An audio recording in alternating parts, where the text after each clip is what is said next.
Él nos va a presentar el tema de trastornos del sueño en personas mayores, acercamiento, diagnóstico y tratamiento. Él es médico cirujano egresado de la Facultad de Medicina de la UNAM y cuenta con especialidad en geriatría por el Hospital General de México, doctor Eduardo Lisiaga.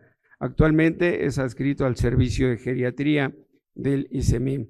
Yo me refiero al doctor Alejandro Jaén García Delgado, a quien les voy a pedir que recibamos con un fuerte aplauso. Doctor Alejandro Jaén, adelante, por favor.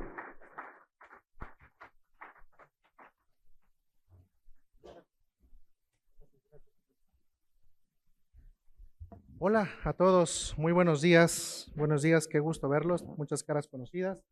Me voy un poquito más rápido porque obvias razones de tiempo, pero vamos a tratar de que nos llevemos unos buenos elementos para abordar este padecimiento que es altamente preocupante, porque imaginen que pasamos pues un tercio de nuestra vida durmiendo y es un padecimiento que, como veremos, en las personas mayores resulta pues mucho más prevalente.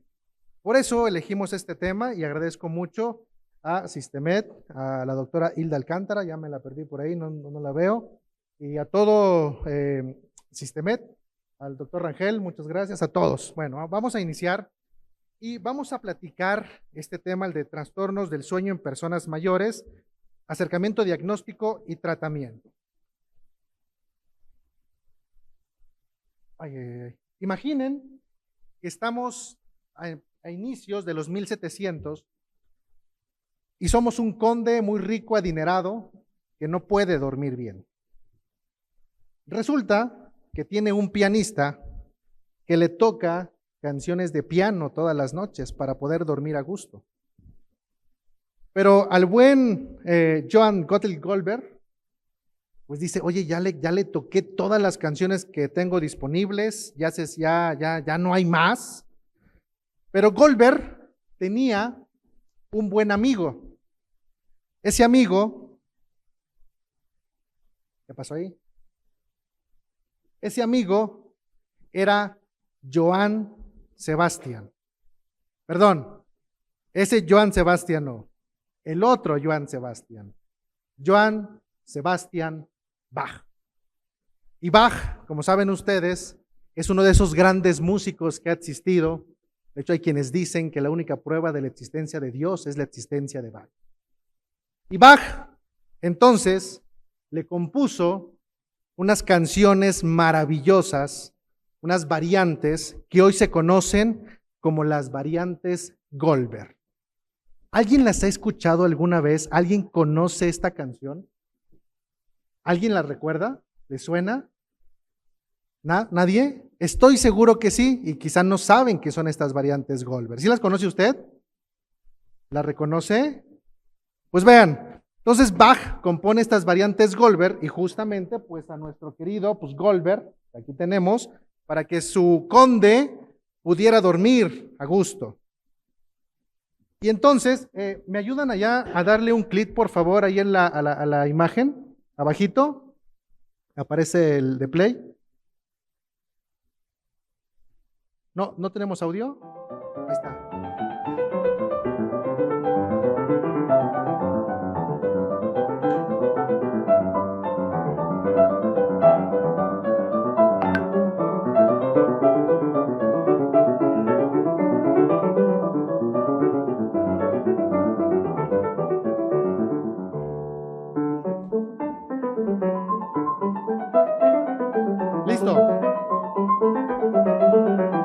Los vamos a dejar con la intuición para que busquen por favor las variantes Goldberg.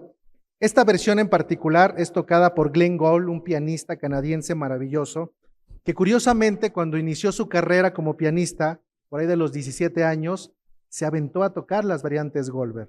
Si ustedes buscan y escuchan las variantes Goldberg de Glenn Gould cuando tenía 17 años, son unas, así como la escucharon, impetuosas, rápidas, alegres, como son cuando somos jóvenes. Y Glenn Gould volvió a grabar las variantes Goldberg cuando tenía 65 años. Y son unas variantes Goldberg que les ponen la piel chinita. Sean ricas, sabrosas, lentas, disfrutables. las tocó de una manera totalmente diferente. Ojalá que busquen las variantes Goldberg, estoy seguro que les van a gustar mucho.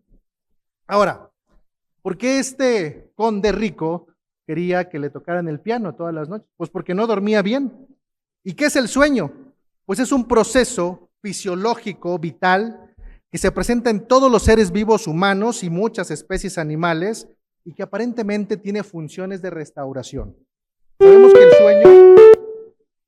que el sueño además, pues tiene muchas funciones hormonales, el ciclo circadiano es importantísimo para todos nosotros, pero quizá esto de que es un proceso para todos los seres humanos, le pucha uno por favor, no me cambie.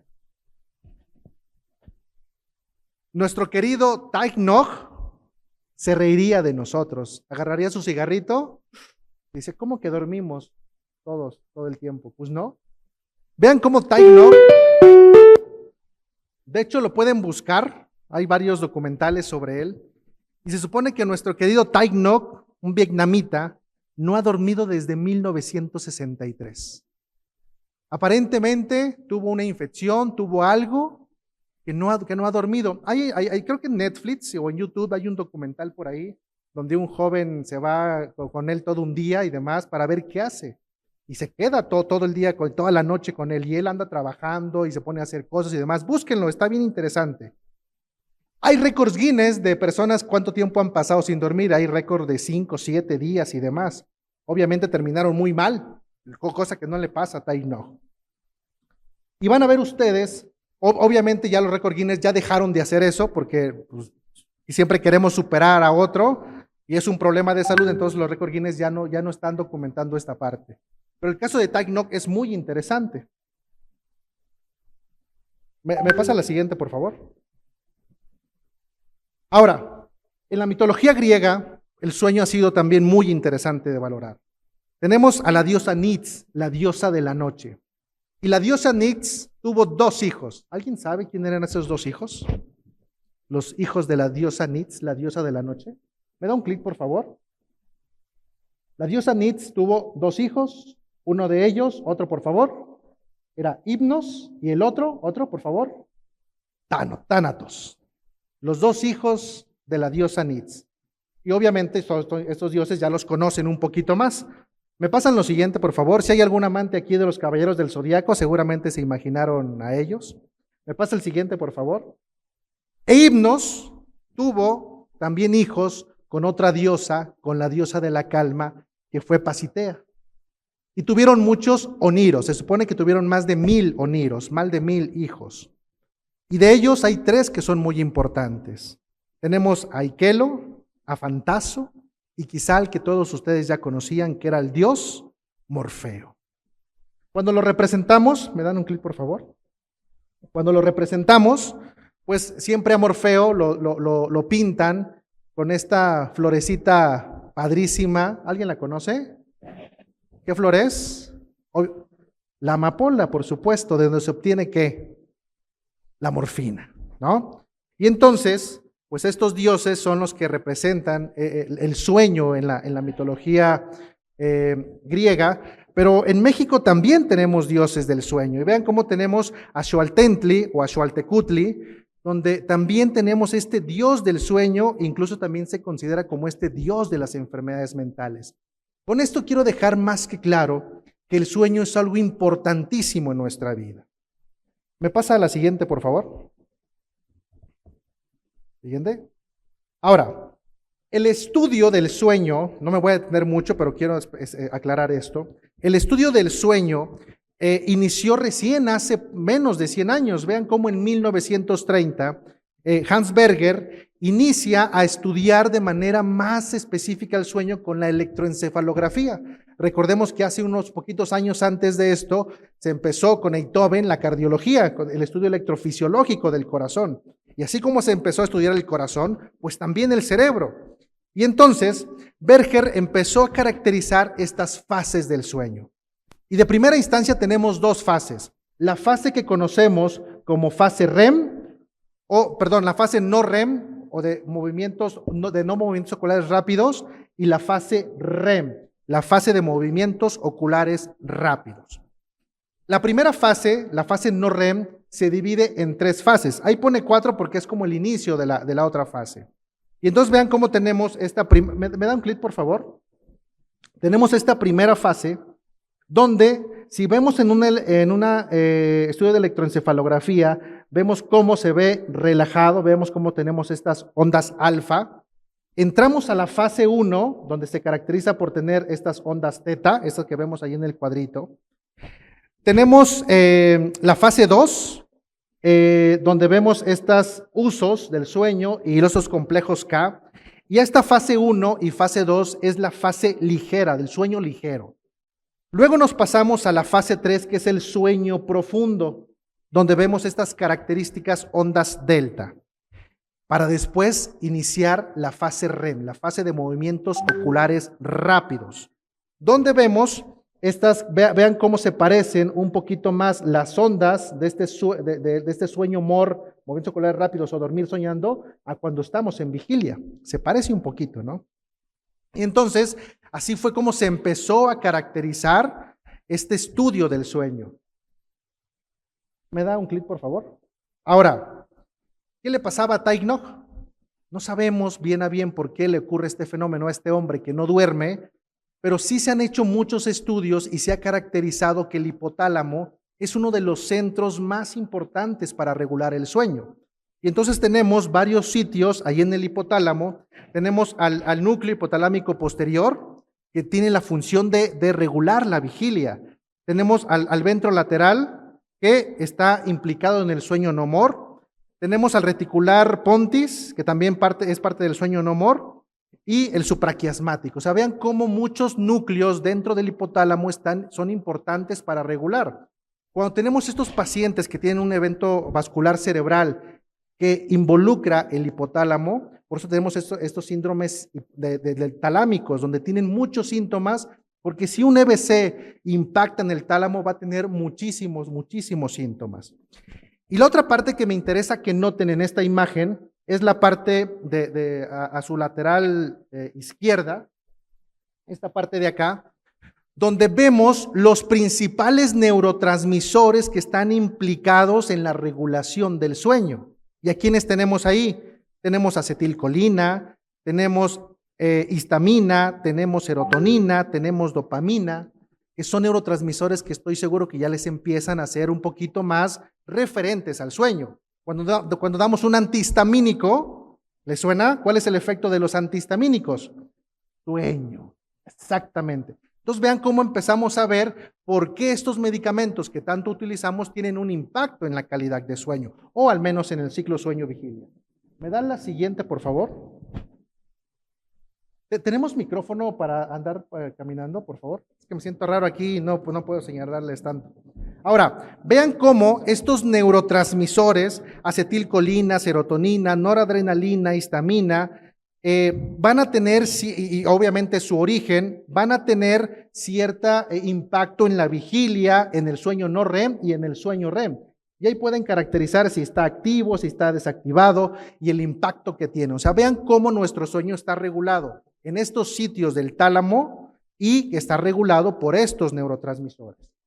¿Me pasan la siguiente, por favor? ¿La siguiente? Ok, y entonces, si analizamos un poquito estos sistemas serotoninérgicos, por ejemplo, piensen en la depresión.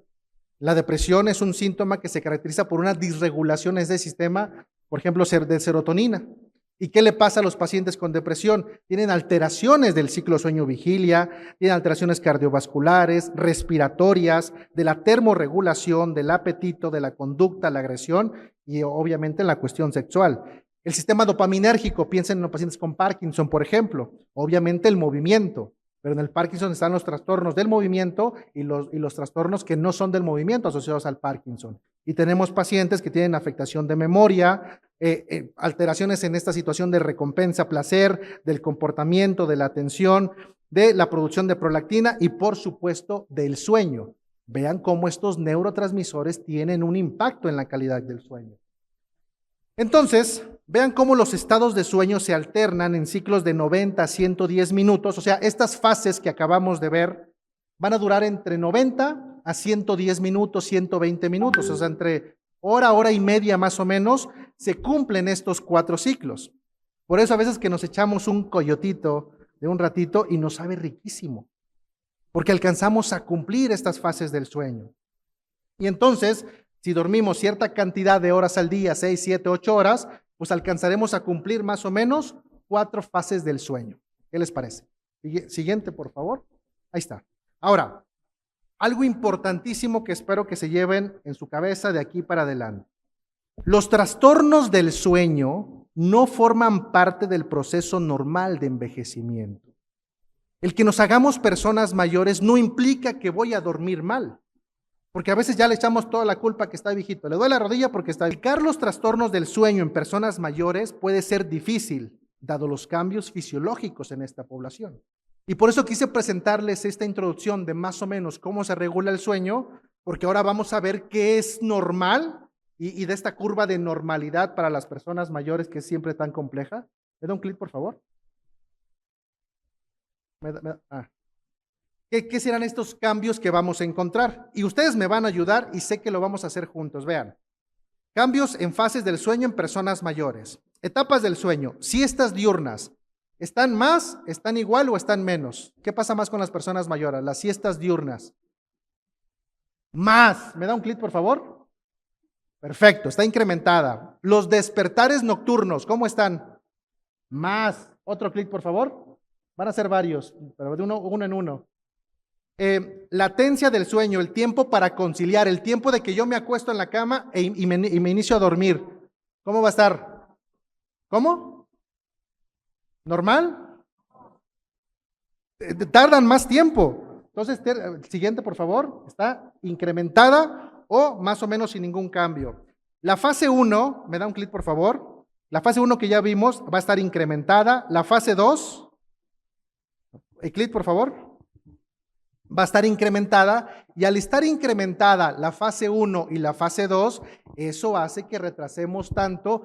Nos mantenemos en sueño ligero y cuesta más trabajo entrar al sueño profundo. ¿Ya van entendiendo lo que va pasando? Siguiente, por favor. El porcentaje de sueño REM, por lo tanto, va a estar disminuido. La eficiencia del sueño, el tiempo dormido respecto al tiempo en cama, ¿cómo va a estar? Disminuido. Siguiente clic, por favor. Siguiente clic. Ok. Y la fase 3, el sueño de ondas lentas, clic, por favor. Disminuido y por lo tanto el tiempo total de sueño, ¿cómo va a estar? Disminuido. Por lo tanto, ¿me das un clic, Solecita, por favor? Siguiente, el siguiente. Si ustedes ya se aprendieron esto, entonces nos debe de quedar muy claro que esta falacia que teníamos de que hay que dormir 8 horas, pues no es cierto. O más bien, hay que dormir ¿cuándo? ¿Cuánto? Depende cuándo. Porque un recién nacido, ¿cuántas horas duerme? Los recién nacidos duermen, comen y hacen popó. Y ya.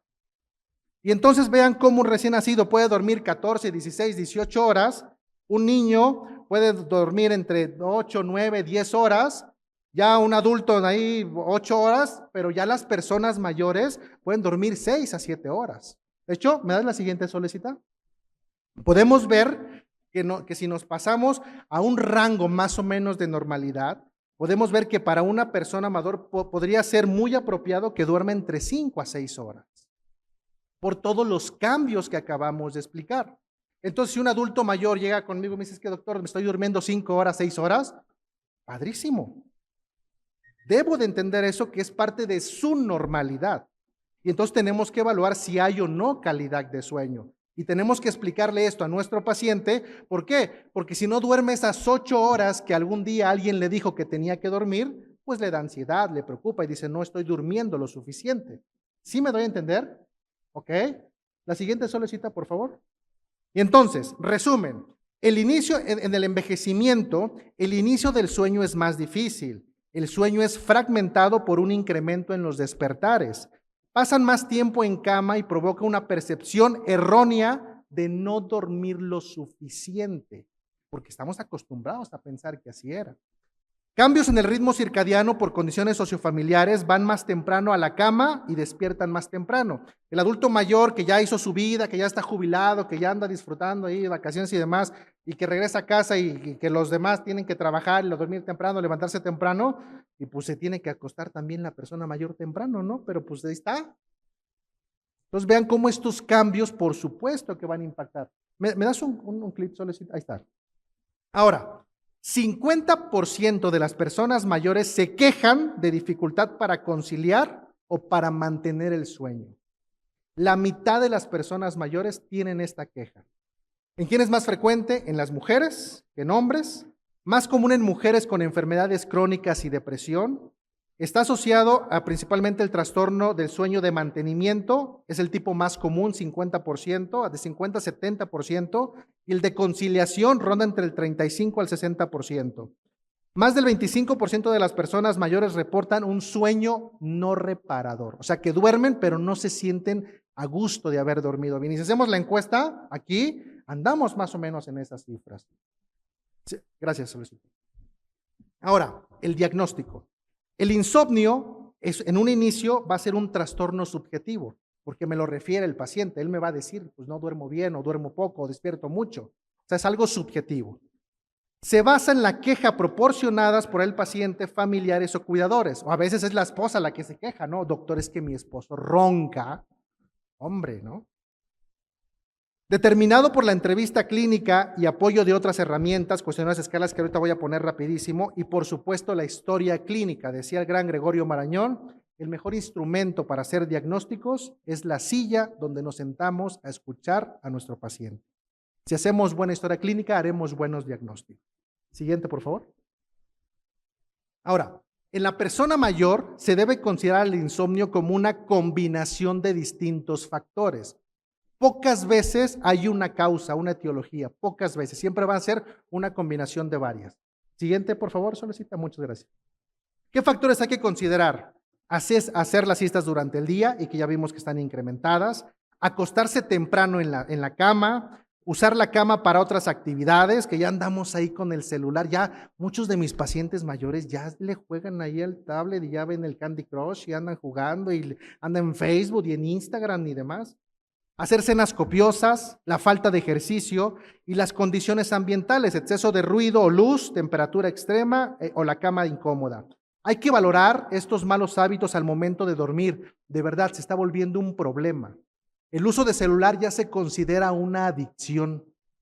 Entonces ya nos estamos llevando la cama y estamos aquí, pam, pam, pam, pam, pam, y lo dejamos y otra vez y ya dormimos con el celular, ¿no?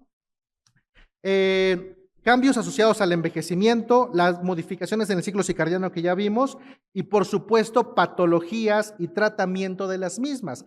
¿Quiénes tienen más comorbilidades? Las personas mayores. ¿Cuáles hay que considerar? Solicita, ¿me das un clic, por favor? Un clic. Muchas gracias. ¿Cuáles hay que considerar? ¿Otro? Primero, alteraciones psiquiátricas, depresión, trastorno de ansiedad, abuso de sustancias, alcoholismo, estrés postraumático, vivir duelos.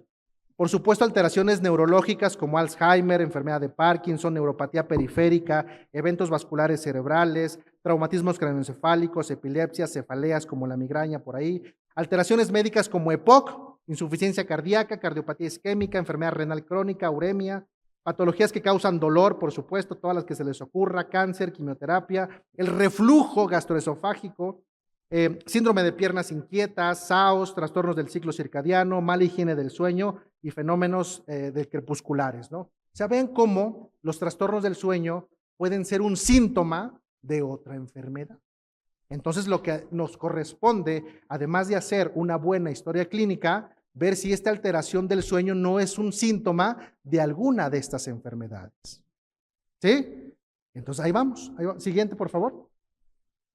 Porque además, si ya tenemos alguna enfermedad, la que se les ocurra, diabetes, hipertensión, neuropatía, la que quieran ustedes, pues vamos a tener muchos fármacos que van a condicionar alteraciones del sueño.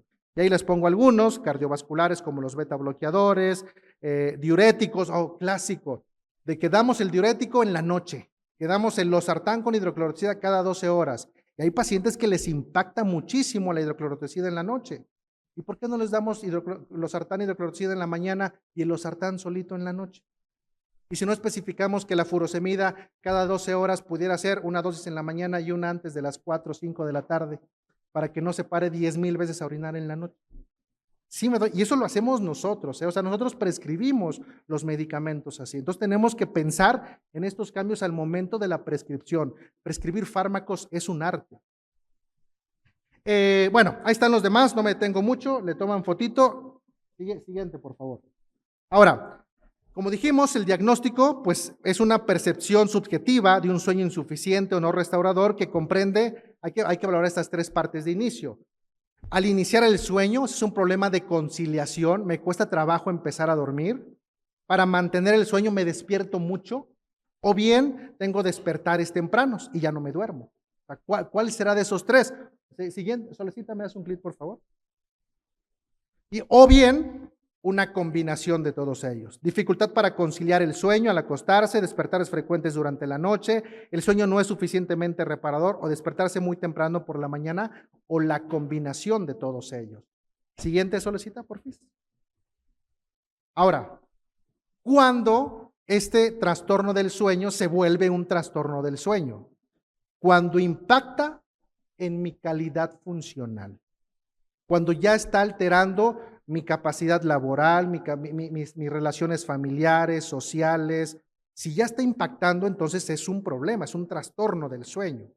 ¿Cuáles son los síntomas que podemos considerar? Pues fatiga o malestar general, deterioro de la memoria, concentración o atención, disminución del desempeño social o profesional, cambios en el estado de ánimo, somnolencia diurna, propensión a errores y accidentes, tensión, cefalea, datos de síndrome de intestino irritable o mucha preocupación por el sueño. Si está impactando en mi calidad de vida, en mi funcionalidad, hay que atenderlo, por favor. Siguiente, Solecita. ¿Por qué? Porque a veces estamos en la noche arreglando y desarreglando el mundo. Entonces, ¿qué hay detrás de eso? Esa es la pregunta que debemos de hacernos. Siguiente, por favor. Siguiente. Muchas gracias. Entonces, también otro punto importante que me interesa dejar claro es que el insomnio a corto, si lleva menos de 3 meses, también se le conoce como insomnio de ajuste, que está relacionado con estrés pasajero y suele corregirse al desaparecer el factor estresante que lo produce o cuando se ha adaptado al mismo. Si es un insomnio crónico, lleva más de 3 meses, que pase al menos 3 veces por semana. No están relacionados con un ambiente inadecuado, incluir una latencia de sueño de 30 minutos o más en personas mayores o despertar temprano debido a la terminación del sueño 30 minutos antes de lo deseado. Son como que los márgenes que se han sugerido para considerarlo como patológico. Y los otros tipos, que bueno, ahí podemos incluir varios. Siguiente, por favor, Solecita. ¿Qué hay que evaluar? Las horas de sueño, la actividad en la cama, el apagado de luces, el tiempo transcurrido para quedarse dormido, la calidad de sueño, el tiempo que le toma despertar durante la mañana, el tiempo que le toma levantarse de la cama, veces que despierta por la noche, el tiempo que dura despierto durante la noche, reporte de ronquidos y movimientos de piernas, son los hábitos que hay que considerar. Los diurnos, pues las horas de comidas, periodos de trabajo, siestas durante el día, actividad física, hábitos de tabaco, ingesta de alcohol y el uso de drogas y medicamentos y las condiciones de la recámara. Cómo es la cama, el colchón, las almohadas, el ruido, todas las condiciones de iluminación y pues la presencia de pantallas, ¿no? Que cada vez es más común. Todos esos detallitos hay que valorar. De hecho, ¿me das un clic, por favor, Solecita? Tenemos ya varios diseños por ahí sobre diarios de sueño. Hay algunas, las pueden buscar, las encuentran sin problema, donde se valora mucho de las horas que dormimos. Siguiente, Solecita. Y además tenemos pues muchas escalas. Tenemos la escala de Atenas, la de severidad del insomnio, la de Pittsburgh, la de la Edward, la de Berlín y muchas más. No me detengo en ellas, se las presento. Dale un clic, Solecita, por favor, y dale muchos clics por ahí. En esta escala de Atenas justamente se hacen muchos, gracias, donde justamente hacemos de manera estructurada estas preguntas para valorar la calidad de sueño. Sí, siguiente, Solecita, dale otro, dale, síguele. No me detengo mucho, la pueden buscar, la pueden descargar. Otro, Solecito, por favor, más. Que son las preguntas, pues valorar justamente esta calidad de sueño. Siguiente, siguiente. Y siguiente. Si tenemos más de 10 puntos es patológico y sí vale la pena valorar qué está pasando. Siguiente, por favor, Solecita. Ahora, la polisomnografía, no me detengo mucho. ¿Cuándo sí hacer? En caso de sospecha de apnea del sueño, movimientos periódicos de las extremidades durante el sueño, somnolencia diurna excesiva o en caso de no haber respuesta al tratamiento farmacológico y no farmacológico. Si a pesar de todo esto siguen persistiendo, entonces valdría la pena profundizar. Sí, bueno, hoy día ya las polisomnografías a las que hizo Berger hace 100 años, pues ya hoy día ya se ponen de todo tipo para cómo respira, sensores en la cara para los movimientos, en las piernas, frecuencia cardíaca, respiración, ya se miden muchas cosas en una polisomnografía. Siguiente solecita, por favor. Ahora, el tratamiento, pues lo vamos a dividir en dos, el no farmacológico y el farmacológico. Siguiente solecita, por favor. Hay que valorar, como ya dijimos, la higiene de sueño, la terapia cognitiva, el control de estímulos, la terapia de luz, entrenamiento, relajación y restricción de sueño. Siguiente, por favor, solicita. Ahora, aquí les puse las prácticas exitosas para un sueño saludable. Cuando llega un paciente con trastorno del sueño, lo que hago es le imprimo esta lista y se la doy. Porque esto es parte de lo que tenemos que hacer. Ahí les van. Sea constante. Despierte a la misma hora entre semana, fines de semana y vacaciones. Mi esposa se enoja porque si estamos de vacaciones, ¿por qué te despiertas temprano, no? Los domingos. Siguiente. Duerma de 6 a 8 horas diarias, pues todas las noches, ¿no? Siguiente. Use la cama solo para dormir y tener relaciones sexuales. Me dice un paciente, entonces, ¿sí puedo tener relaciones sexuales en la cama? Yo, pues sí. Ay, qué bueno, dice, porque hace como 10 años que no podía, ¿no? Entonces, sí, por favor. Siguiente. Evite quedarse en la cama si no se ha dormido después de 15 a 20 minutos. Siguiente. Haga que el dormitorio sea el lugar cómodo y tranquilo con una temperatura fresca. Siguiente. Siguiente solecita, please. Limite la exposición a la luz brillante y azul por las noches. Ya saben seguramente que vale la pena que en la recámara sea luz, ¿qué? ¿Luz qué? Luz cálida, luz cálida. Siguiente, por favor. Deje de usar dispositivos electrónicos de 30 a 60 minutos antes de acostarse, please. Siguiente. Reduzca el tiempo frente a pantalla 2 horas antes de acostarse. Siguiente. Evite el alcohol o una cena copiosa antes de acostarse. Aunque hay pacientes que dicen, doctor, es que yo me echo mi whisky y me cae agua. Ah, bueno. Okay. Siguiente, por favor. Evite consumir cafeína de 6 a 8 horas antes. A mí parece un pecado porque mi hora de tomar café es a las 7, 8. Me encanta el café, ¿no? Pero bueno. Siguiente. Haga ejercicio regularmente durante el día. Siguiente. Disminuya la ingesta de líquidos antes de acostarse. Siguiente. La mejor temperatura para dormir entre 15 a 20 grados. Siguiente. Y cena bajo en grasas y azúcares añadidos antes de acostarse. Siguiente solecita, por favor. Siguiente. Si no puede dormir, salga de la cama y realice una actividad tranquila con poca luz. Siguiente. Intente evitar acostarse si no tiene sueño. Siguiente. Controle los factores estresantes escribiéndolos en un diario antes de acostarse. Siguiente. Medite para compensar demasiado. O bien tararee su canción favorita porque calma el cerebro y el nervio vago. O sea, esto que hacía este conde riquillo que pedía a Goldberg, pues tenía un impacto en su calidad de sueño. Siguiente. Ahora, por ahí del 2012 se empezó a hacer esta práctica porque nos empezamos a dar cuenta que el uso de benzodiazepinas era un problema muy grave. Porque nos llegaba el paciente con un trastorno del sueño y antes de evaluar cómo era su calidad de sueño y hacer buenas recomendaciones para mejorar su calidad, ¿qué hacemos? Pues ahí le va su benzodiazepina, ¿no? Y entonces empezó a hacer una campaña de cómo elegir sabiamente, donde se insistía a los pacientes que preguntaran a nosotros los médicos qué hacer. Y entonces, necesito realmente esta prueba o procedimiento, cuáles son los riesgos, existen opciones más sencillas y seguras, qué pasa si no hago nada y cuánto cuesta el procedimiento, ¿no? O bien los medicamentos.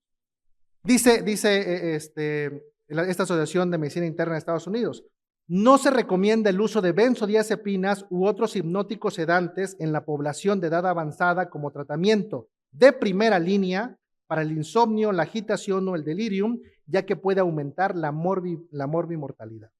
Incrementamos morbimortalidad con uso de benzodiazepinas en personas mayores. Y después de esta plática, hacemos un mejor diagnóstico interrogatorio para identificar qué tipo de trastorno del sueño es, padre. Y si después de esta plática disminuimos el uso de benzodiazepinas como tratamiento de primera opción para el insomnio en personas mayores, maravilloso. De verdad, vale la pena que no iniciemos con una benzodiazepina de inicio para dormir a la persona mayor. Siguiente, por favor.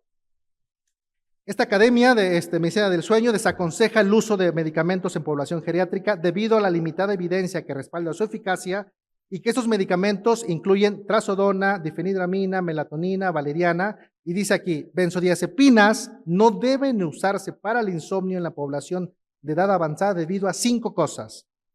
Tolerancia, dependencia, son medicamentos lipofílicos que se acumulan en grasita y entre más consumimos, de un día que no comimos bien se liberan y la dosis y la exposición al medicamento es mayor. Aunque dudoso ahí, deterioro cognitivo se ha asociado, ataxia y lo que más nos preocupa, caídas. Y ya saben las 3C de geriatría, caída, cama, cajón.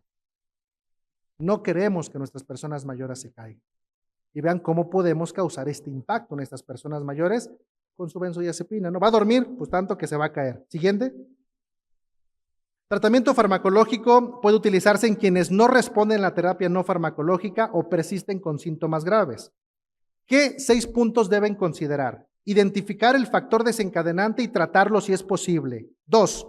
Usar la dosis más baja efectiva posible. Si van a iniciar, siempre busquen la dosis más bajita. Uso intermitente, no diario, 2, 3 veces a la semana, pruébenlo. ¿Por cuánto tiempo? Corto tiempo de medicamentos prescritos y se sugiere no más de 5 semanas. Descontinuación gradual de un fármaco para evitar el rebote, y los fármacos con un tiempo de eliminación más corto son preferibles que los para evitar la somnolencia diurna. Siguiente solecita, por favor. Ahora, obviamente hay que identificar el trastorno del sueño. Si tenemos un trastorno del sueño circadiano, sueño-vigilia, pues quizá la melatonina, ¿no? Que de hecho su primera indicación fue para el jet lag. Entonces, hay algunos agonistas del receptor de melatonina. Aquí en México, pues tenemos la melatonina ahí de 5 miligramos. En Estados Unidos es curioso porque no lo regula la FDA, porque no lo considera como un medicamento, lo considera como un suplemento. Por eso no está aprobado por la FDA.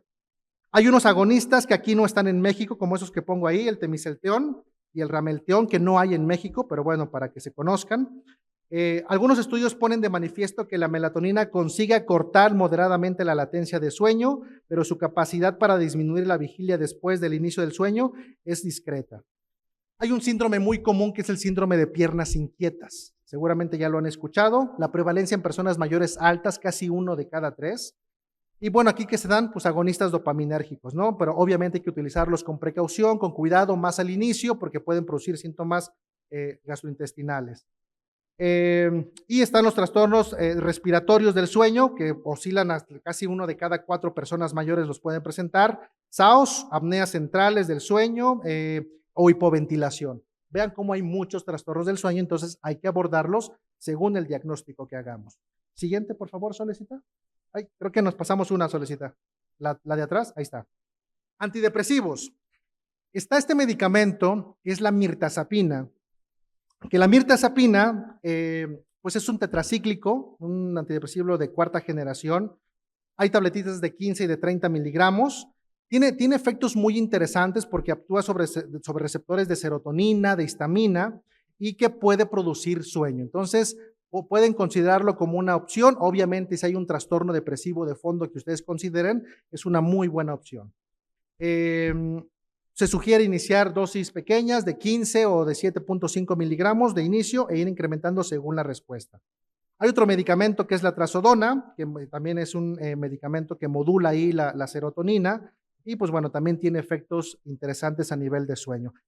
Son cápsulas de 25 y pues, obviamente iniciar siempre con dosis bajas de 25 miligramos y incrementar 50, incluso hasta 100. Siguiente, por favor. Está el Zolpidem, que el Zolpidem es un análogo de benzodiazepina o no benzodiazepínico, que tenemos tabletas de 10 hasta de 12.5 miligramos, de 5 miligramos, insisto, siempre iniciar con dosis bajitas. Y bueno, son de las opciones, digamos, más o menos seguras que podríamos considerar en personas mayores. Hay muchas tablas, les quise seleccionar algunos en especial para no poner tantos, ¿no? Siguiente, por favor. Pero si acaso, después de estos primeros medicamentos que pudiéramos probar, ustedes siguen insistiendo en que al menos hay que conocer, ¿no?, el uso de benzodiazepinas. Y entonces aquí están resumidas pues un montón de benzodiazepinas. ¿Me das unos clics, por favor, Solecito? Tenemos aquí estos, pues su acción hipnótica. Siguiente, por favor. Tenemos, ¿qué nos preocupa? ¿Qué dijimos que nos preocupa de las benzodiazepinas? Las caídas. ¿Por qué? Porque causan una acción relajante muscular. Siguiente, por favor. Entonces, ahí vean quizá las que son más peligrosas por su alta efecto relajante muscular. Siguiente, Solecita, por favor. Ahí están. Y por lo tanto, y vean, siguiente, Solecita. Ahí tenemos a estos análogos de benzodiazepinas que su efecto relajante muscular pues es bajo. Siguiente. Entonces, elijamos el mejor tratamiento para cada paciente, no solo pensemos en el síntoma, sino lo que hay detrás de él, porque todos envejecemos y dormimos de manera diferente. Muchas gracias. ¿Hay alguna pregunta? ¿Algo?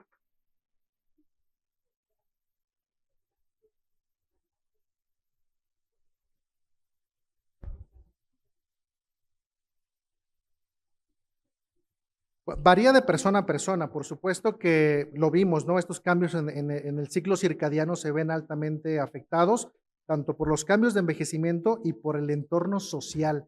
Hay muchos factores que modifican esto. Entonces, así hay que adaptarnos de acuerdo al estilo de vida de cada persona, porque no podemos generalizar para todo, ¿no? Mi esposa trabaja en la noche y pues imagínense, pues no duerme de las 8 de la noche a 8 de la mañana, ¿no? Cada persona tiene su propio rol. O sea, por eso la importancia de conocer esta capacidad de sueño, de dormir, su calidad de sueño en cada persona. ¿Sí? ¿Alguna otra pregunta? El coyotito, pues se hacen siestas diurnas, ¿no? Y a veces son sueños bastante reparadores y que ayudan mucho. O sea, hay gente a la que le funciona muy bien y vale la pena, por supuesto. Ahora, no vale la pena que sea ya en una hora cerca de la noche porque entonces vamos a tener esta dificultad para conciliar el sueño. ¿Ya no hay preguntas?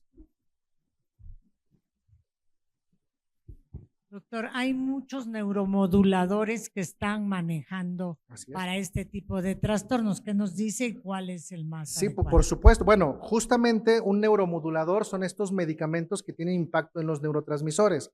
Por eso una de las diapositivas mostraba cómo teníamos la histamina, la serotonina, noradrenalina, dopamina. Los medicamentos que mostré justamente impactan en estos neurotransmisores, porque son ellos los que modulan, estos neurotransmisores regulan el sueño, pues. Justo esos que mostré. Pues bueno, muchas gracias. ¿Me da un clic, por favor? Un clic. Si a alguno le interesa descargar la presentación, ahí está disponible, la pueden descargar, la pueden valorar. Ahí se las dejé para que él quiera tener la presentación y revisarla otra vez. La tiene totalmente ahí, la tendré lista solamente por hoy porque es mi carpeta del Drive, entonces no la quiero tener libre. Pero bueno, ahí la pueden descargar.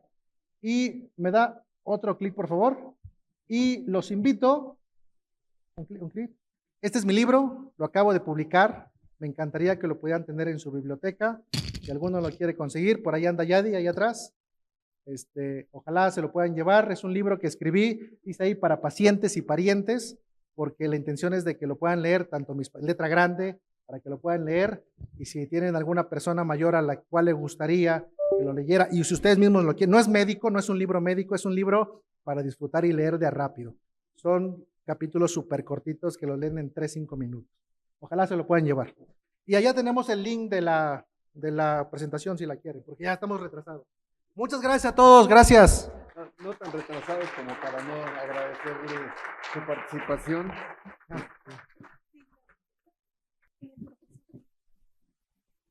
El sistema de educación continua le agradece. Muchas gracias. Medical Expo le agradece. Muchísimas también, gracias. Estar aquí con nosotros. Ay, qué amable, sí. Muchas gracias. Bien. Gracias a pues todos. vamos.